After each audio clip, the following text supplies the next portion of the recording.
Okay, I'm going to scan a receipt. So here it is. Receipt detection has clicked in. I'll press the blue button. Right, that looks pretty good.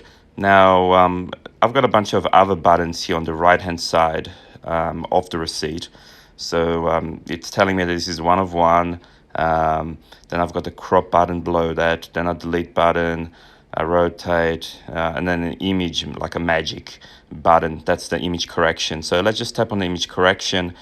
You see it nicely aligned all of the text, so it's horizontal.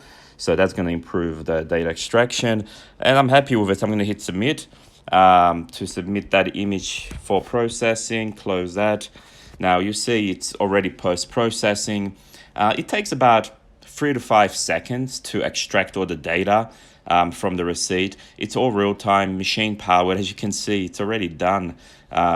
So the software understood that this was a Chick-fil-A receipt. There was $10 of expenses on it. There it is. It knows what payment type it had, categorized it all. I actually have split line items, so extract all the line items.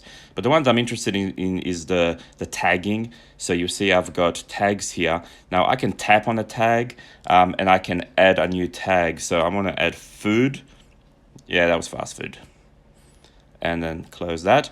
And there it is, right? So that's how fast it is to add my own custom tag. And to remove fast food, I just tap it again.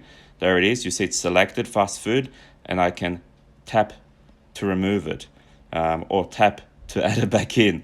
So it's that simple. All right, so that's tagging for Veryfi every time you scan a receipt.